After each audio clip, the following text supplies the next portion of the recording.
Hello. Well, this is going to be the first lesson of our Patreon page for the astrology enthusiasts who want to learn about astrology.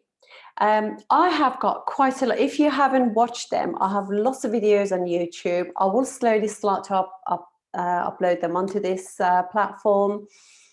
But generally speaking, in astrology, we have planets, we have houses, we have signs and ascendants, which are like the very, very basic thing about astrology. So I use obviously Vedic astrology, and I use the sidereal zodiac. And the Ainamsha that I use is called Lahiri. And these are basically, I have a software called Prashara Light. I use that. And I guess really, if you're starting out, you might wish to just go easy. There are actually programs, software, I think, on the market, which is free of charge. I don't really know because I think most of them are compatible with PC. And whenever I've tried to download one, it just has not worked. And I'm not technologically minded. So anyway, so I wanted to say Vedic astrology, welcome to this. We're going to study together and they're going to be like lessons uploaded weekly, and hopefully you benefit from them. If you have any questions that you want answered, please email them to me, or you can put a note at the in the question, in the comments of each video as well. I try to answer as many as I can. I'm going to introduce, I use a South Indian chart, which is kind of, it's always the same, and just ascendant that moves. I find that easier to look at and understand. I really have a problem with North Indian one. I can't see it. I can't see the aspects very well. So, but I thought I'd just do both for those of you who do. So I'm really sorry, but I can't really use it very well. So, but I'm sure you'd be willing to sort of like bear with me. I literally can't see it. And I think they say if your Jupiter is strong, then your South Indian chart's easier for you, and if your Venus is strong, then you are North Indian. And I really and I guess because North Indian one looks like diamonds, so I guess people who whose Venus is stronger, then they use that one. So anyway, so I wanted to say Vedic astrology, the reason why I love it, predictions particularly, is because they use dashas. Dashas can be, they're planetary period, which are either activated by planets or by signs. Signs being Aries, Taurus, Gemini, so forth. And if I'm going at a fast rate for any of you, I'm really sorry, but hopefully it all makes sense. And also they do yogas. Yogas is like a combination of certain planets and house rulers. And also nakshatras, which I love. And I will kind of use them right from day one, so you can kind of get used to it as well. So today I'm going to just like share my screen with you. Here we are. So let's collapse this so you can see everything much better. Here we are. This is called a prashna. Prashna is like ask a question, and it's normally to do with the literally that moment you ask a question, you do sort of like produce a chart for that moment, and that becomes a prashna. So in this one, I have used, let's see if I can actually get the nakshatras on there. So there is obviously, as you can see, 10th of May, which is today, 2021. It's chart of the United Kingdom at this moment. On this chart, you can see, so it's the ascendant is Aries. Aries, as you can see, is there. And on the ascendant, we have the sun and the moon. I'm just going to see if I can get the nakshatras up as well. And whilst that's happening, I just have a real issue with this thing at the moment. I don't know what's going on.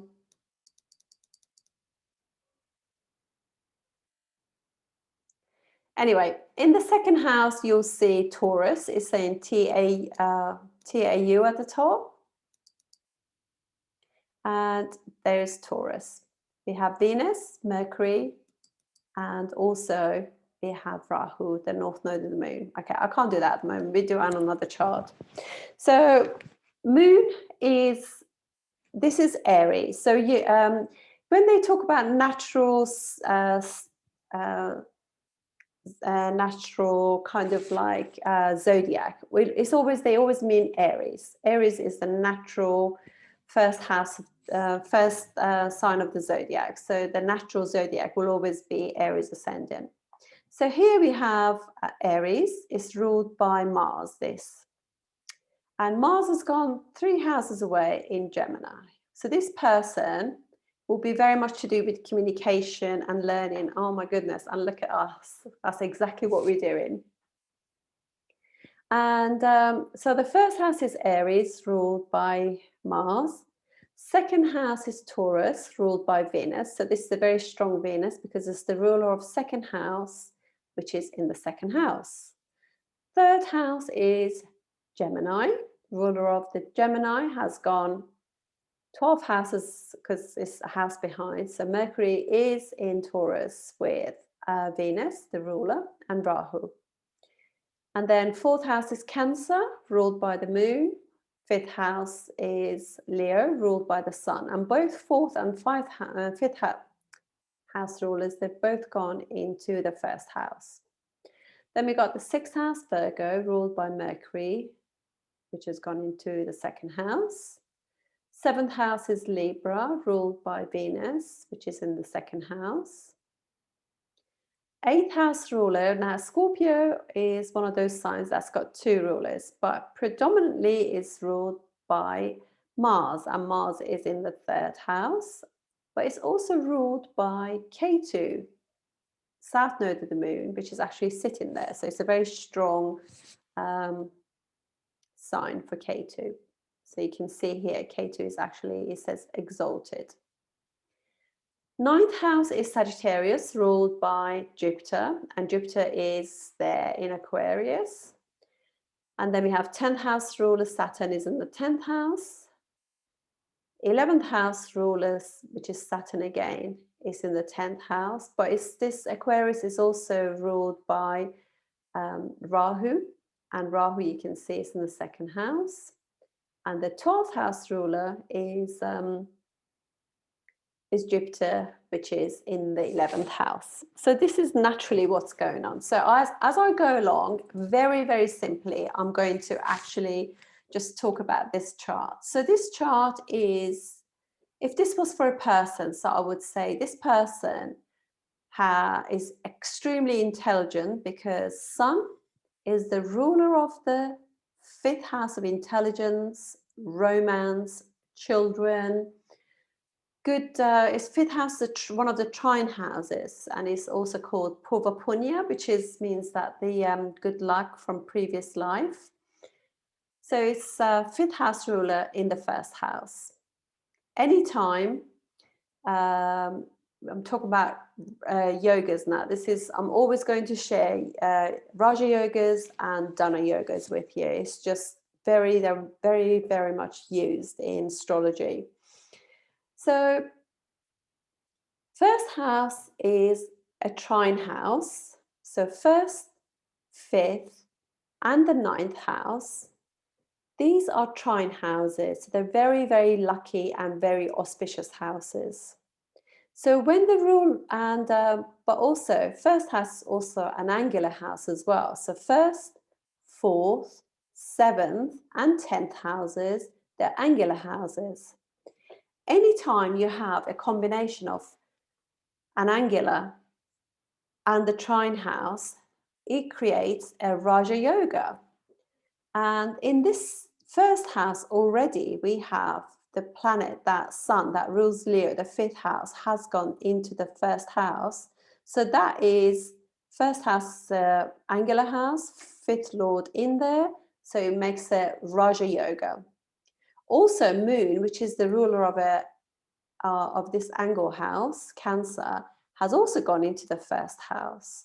So first house being a trine house, and then we have an angular house, Lord, Moon, in there. So this is also another Raja Yoga. And then we also have Moon and also the Sun together there. So fifth and fourth house rulers. So again, it's a combination of angle and trine house. That's also become a Raja Yoga. So this person is going to have all these auspicious things to do with children, intelligence, home, happiness. Obviously, Cancer is fourth house, so to do with happiness, with mum. So you can say a lot of things about this person already. So it means that Moon being the fourth house ruler in the first, it'll mean that this person's mother is very sort of like energetic. It's very much involved in this person's life. It could also mean that fourth house ruler in the first, this person could possibly inherit a house through mother, or could also through own effort achieve a property. It could also mean that this person is very close to their mother, it's emotionally happy.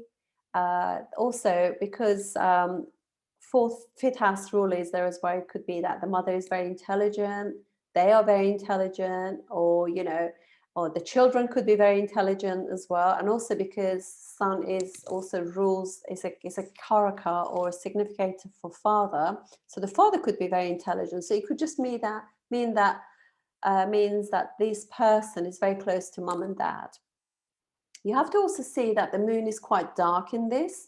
Whenever the moon is sitting in the house with the sun, it creates a new moon, if you like, and that means that the moon is almost being like overshadowed by the rays of the sun, so you can't actually see the moon in the sky. It just means that the moon is combust. This sometimes can also mean that the person has got issues with their eyesight as well, so they could be short-sighted or long-sighted as well. Normally short-sighted. It depends really on so many other things, but I don't want to get into that because we're so that's Aries, and the ruler of Aries is Mars. Mars also rules the 8th house, so you know that 8th house is accidents, and so when the ruler of the first house also rules the 8th house, it just means that these people can actually create their own accidents. And normally it's because Aries is a really, really fast sign, and because it's the house of initiation. So they are very self-motivated. They like to start things. But they have to be careful because obviously the first house ruler is also prone to create its own losses as well, its own accidents and mishaps. And they could be also can live a life which is full of changes. It's a movable sign as well, so they could have a lot of changes, transformation through their life as well. That could be another indication. The second house ruler, the second house is Taurus. This is the direction that South Indian chart goes, 1 all the way to 12 houses. And this is the North Indian, and it goes counterclockwise to 12th house. And these always in this charts, the house, the signs are always there. So you know that the first, if it's 1, that's always Aries. If it's a 6, it's always Virgo. So it's always changing, but the ascendant will always be on top. Whereas the South Indian one, the actual signs always stay the same, but the ascendant moves around. So if you were a Virgo ascendant, the AS will be here. Whereas in this one, this will always be ascendant. So if this was a Virgo, the number here will be number 6. Anyway, so in the second house, we have Venus, ruler of the 2nd, and also ruler of the 7th house here. is in Taurus. So it's a very strong Venus there. So it just means that it looks after anything to do with the second house. Whenever the ruler of a house is in the house, it protects that house. So the second house of income is very much protected here. And then we have also rules the seventh house of Libra. And we got Mercury rules third and sixth houses. Mercury and Mars, which is the ruler of the ascendant here, are not friendly towards each other. So it just means that basically they could have Aries ascendants, because Mercury is obviously rules friends and siblings. Well, not siblings, because that's really Mars, but ruler of the third house for them. They've got to be careful with their communications. Through communication, which is third house, they could lose friends. And it's just one of those things to do with Aries ascendant. You know that they're always going to have a beautiful wife, because Venus rules their wife or husband, rules their second house of family and income and self-worth, and also rules their seventh house of relationships and partner. So you know that they're always attracted to somebody beautiful, and that, you know, being in relationships actually increases their money, if you like. Obviously, it depends on where Venus is. But generally speaking, they have issues with communications. They can be quite hasty, impulsive, act on how they feel at that moment, and then maybe regret once they've sent a text or email, you know, because or they don't read it through. They're very quick at doing things. And also Mercury rules the sixth house of enemies. So it could be that some of their friends do become their enemies. It's not always for every child, but that's just generally speaking an Aries ascendant. And also it just means that they through, you know, doing these third house and things, you know, like communication on social media, if they post something, they could actually cause themselves anxiety and give themselves digestive issues, because Virgo rules sixth house. Sixth house actually is your digestive area as well. Aries is head, Taurus is face, neck and neck. Third house, Gemini is, or third house or Gemini. But Gemini is generally speaking your hands, arms, shoulders, respiratory system as well. And then fourth house is your emotional heart. And then we have Leo is your actual heart and your stomach. And then Virgo is your digestive area. Seventh house, Libra, is your sexual area exterior. So, and then the interior sort of sexual organs are ruled by Scorpio and anus as well. Ninth house is your thighs and hips, and then we got 10th house Capricorn is your knees. Aquarius is calf, shins, things like that, and Pisces are your feet. So you can see that Mars being there, Mars is actually the significator of accidents and things like that, and sitting in there. So this person got to be careful, obviously, with how they speak, but they also got to be careful with their hands and anything that Gemini rules, because Mars being there could cause accidents to the hands, break an arm or something like that, or cut themselves when they're actually chopping vegetables and things like this as well.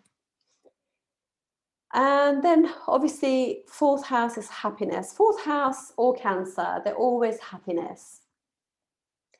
Happiness, memory, you know, how you receive, how you emotionally deal with life, things like that. Leo is their fifth house. So this is house of children, and intelligence, partying, investments, things like that. Sixth house Virgo will be their sort of daily routine, exercise, nutrition, how they deal with debt, how they deal with obstacles, loans, things like that, and arguments as well. Seventh house of relationship, commerce, marriage, spouse, partnerships, things like that. This is Scorpio, eighth house of sex, scandals, house of accidents, divorce, astrology, the occult, research. Ninth house is house of wisdom, higher education. Second house is actually your family education, and so is fourth house.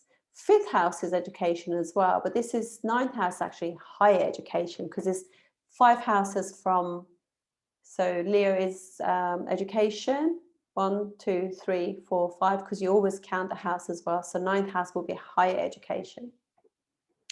Far distance travel, pilgrimage, religion, spirituality, father, gurus, teachers. Seventh house is also far away, lands as well, because it's really far away from yourself. So it can be overseas as well. 10th house is career, your job, your work, and your karma that you have to do in the world. And 11th house is gains from, because it's second houses, your income from your work, gains, friendship groups, accolades, certificates, things like that you get, achievements, and desires as well. Third house is desires. This is like the highest desires that you have. And then 12th house of loss, sleep, hospitalization, imprisonment, house of ashrams, imagination, completions, things like that, really. So, and the house of faraway lands as well. So, and then we have, so we spoke to them, and then we got Brigabindu here, Brigabindu point, which is a sort of this destiny. So, if somebody was coming to me, so they have things to achieve in the relationship, and Libra doing things as well. So I would definitely say this person is destined to get married, 100%. K2 in the 8th house. So I would probably say this person in previous life might have been a tax officer, somebody who deals with kind of, if you like, the occult, spying, could be somebody who's really, really great at research, things like that. And Saturn is in the 10th house, so obviously they're very, very strong on in their career, because Saturn is really, really strong in Capricorn. It's probably the most strength that you could give it is there, because it's just a very, very committed house as well, Capricorn. And the 11th house, Jupiter being there, Jupiter is, so it just means that, they have Jupiter expands any house that's sitting in. So it just means that Jupiter is optimism and wisdom and everything. So they probably enjoy and are happy spending time with their group of friends as well. And so we're just going to start reading. So if I was sort of like saying, like, for example, Jupiter is a 9th house ruler, gone into the 11th house. So they're going to achieve quite a lot through higher education, these people, I would say. And they could also have losses about the friendship groups that they have, because this also rules the 12th house of expenses and losses as well. So there could be losses due to these groups of friends that they have as well. And then also, wherever Rahu is in your chart is what really you should concentrate on, and wherever Ketu is what you actually already have experience of. So it's probably better not so much going towards things to do with Ketu, but actually going to where Rahu is. So Rahu is a 2nd house ruler. So I would just say, in the 2nd house. So I would probably say things to do with family, self-value, income, resources, all of those things are very important to them. So somebody who came to me saying this, they have this. So I would probably say they probably are very good at cooking. They love being around their family. Mercury and Venus are friendly as well. Mercury does really well in Venus signs. So I would probably say they like to have their friends, you know, include their friends in their life quite a lot. And they could Rahu there as well. It could also mean that they have some foreign friends, and they could also mean that they actually learn foreign languages very well, very easily, because Mercury is the karaka, or the significator of speech. So speaking other languages as well. And things like that. So these will be some of the things that I would look at. So we're going to just like, this is going to be very, very quick today. So, and also you can just see that this actually tells you about the dignity of each planet as well. So you can see that the sun is exalted. It's exalted actually at 10 degrees Aries, but it's exaltation sign, so exalted. Moon is in a friendly sign. And so, and anytime, you know, it's obviously 3 houses away from Mars, Moon is, so is the sun. So it just means that if they are friendly towards each other as well, so it's friend. And then we have, here we have Mars. Mars is normally enemy to Mercury, but by the sheer fact that Mercury is only 2 houses away from it, if you like, so 1, 2, then it just makes it not an enemy, but neutral towards each other.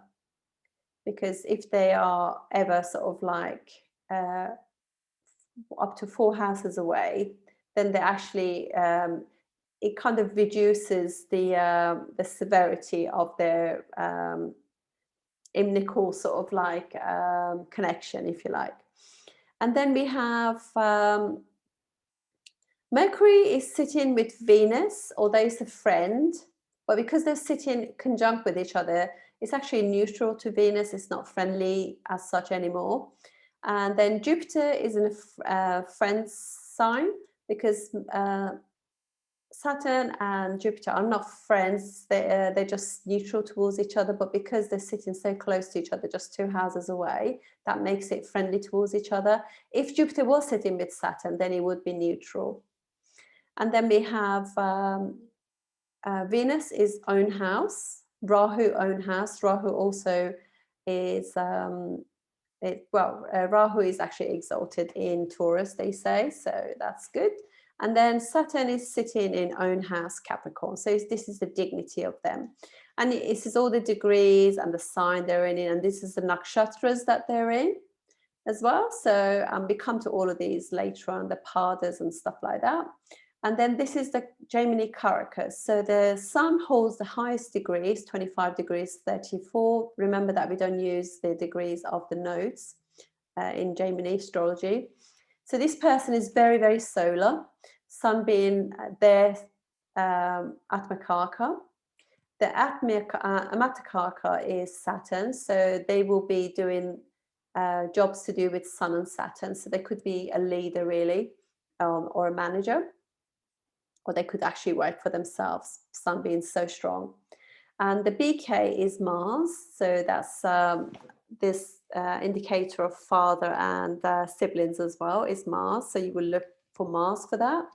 And then, so Mercury is MK, so significator of mother, home, happiness, things like that. And Moon is PK, so Moon will be the significator of children for this chart, and Venus will be GK, so it will be the one that causes all of the obstacles, 6th, 8th, and 12th house obstacles for this person. And Jupiter's Dharakaka has got the lowest degree, so it's a significator of partner, spouse. So, and then this is the padas. Today I've done a video on the ones, if you have been following the Gemini astrology that I do, I think it's probably a good idea to look at that and just see. I don't want to go into this right now, but it's there. Vimshatari is the planetary period dasha that is most used in Vedic astrology. So this will be the person, as soon as they're born, the nakshatra that the moon is in, which is in this case will be moon is in Ashwini, here we are, and it's ruled by Ketu. And so it just means that they were born during that dasha. So you know that, and they're running Ketu dasha and Jupiter Antardasha. So this activates Ketu, Ketu nakshatras straight away, and also Jupiter nakshatras. We'll come to those as we go along, but I just want you to just hear it so you're familiar with it. So from 15th of February 2021, that dasha started, and they were born like 10th of May. And the Ketu dasha finishes for them on March 2023, and then they start the 20 years of Venus dasha there. And these are the sub dashas. Every dasha always starts with that planet, so Venus, and then it goes in order. And this is Charadasha. So Charadasha is one that I use with Gemini. It's a sign-based one. So when they're born, this person activated Aries and Taurus. So these are the two signs that get activated as soon as they were born. So, and that's all I want to say on this one. So thank you for joining me, and I'll see you on the next one. Thank you.